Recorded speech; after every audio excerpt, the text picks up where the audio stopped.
انا ملاحظ ان في ناس بتسال هو ممكن ابو تريكه يبقى ارهابي فعلا؟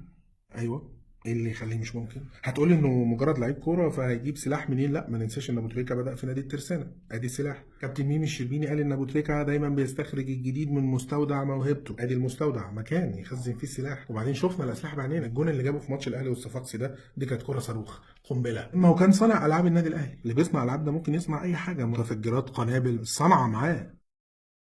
واحد يقول لي معقول يعني ابو تريكه الطيب ده يبقى ارهابي وقتال قتله؟ ابو تريكه يقتل. ركز معايا، لو تلاحظ دايما في الماتشات ابو تريكه تلاقيه بيقاتل لاخر نفس، يجيب اهداف بعد الدقيقه 90، يعني اهداف قاتله. شارك في العديد من التصفيات المحليه والدوليه. التصفيات دي ايه؟ دايما اهدافه هو بالذات بتشعل المدرجات. نفتكر انه اصلا كان خط وسط، ايه اللي خلاه يهاجم؟ المفروض يبقى وسطي، لكن دايما تلاقيه بيتطرف كده وينفذ هجمات. مهاجم شرس، ارهاب في دمه. حتى لما اتنقل من خط الوسط بقى راس حربه. اشمعنى الحرب؟ طبعا شاطر جدا في ضربات الجزاء، اي حاجه فيها ضربات جزاء انتقام معاك. كان بيلعب ضد نادي الشرطه وحرس الحدود وطلائع الجيش.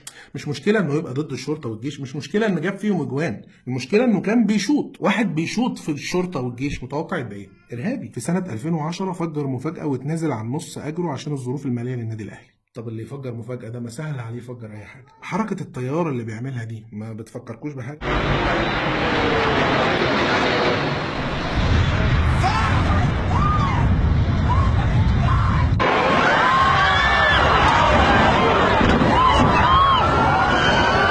لا وبعدين تعالى لي بقى، ابو تريكه كان بيلبس رقم 22 وتفجيرات 11 سبتمبر سنه 2001 عندك 11 و9 20 و2001 عندك 2 و1 3 على 20 بقت 23. واحد يقول لي بس ابو تريكه ده عارفينه من زمان، معقوله دلوقتي بس اكتشفنا انه ارهابي؟ ومين قال لك اننا اكتشفنا دلوقتي؟ ما الناس طول عمرها بتحذر منه. كابتن مدحت شلبي كان دايما يقول عليه مجرم، يخرب عقلك يا مجرم. كابتن محمد عفيفي، ابو تريكه خطير شرير جون جون. تحذيرات دي ولا مش تحذيرات؟ ده كابتن عصام الشوالي كان دايما يقول عليه الفرعون الصغير. ارجع بقى الفيلم مافيا، الفرعون الصغير دي كانت بتتقال للسقا، اللي هو كان قاتل مأجور وارهابي بيشتغل مع المافيا. ما حدش سمع للتحذيرات دي ليه؟ هو صحيح ما حدش قال ابو تريكه ارهابي صراحه، بس في ناس حاولت. يعني سعد صغير مثلا كان هيقولها يا مدركة. بس الله اعلم بقى تلقى تهديدات او حاجه فغلوش. يا مدركة اكسب لا لا لا اكسب لا لا لي. اسمع كان هيقولها اكسب لا لا لا اكسب لا لا لي. لا بس لا، الرساله واضحه، اكسب لا لا لا، ومش بس اكسب لا لا لا، اكسب لا لا لي. في حد تاني كان عارف ان ابو تريكه ارهابي؟ احمد حسن، لان احمد حسن عميد لاعب العالم.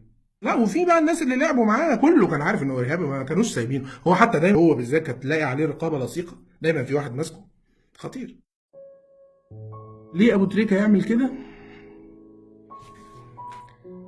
جايز لانه لعيب دولي ففقد انتمائه للوطن، جايز لانه عمره ما كان جندي مجهول في المباراه، واللي ما جربش شرف الجنديه ده ممكن جدا يبقى ارهابي وينضم لجماعه ارهابيه ويبقى امير الجماعه كمان. ما هو كان امير القلوب.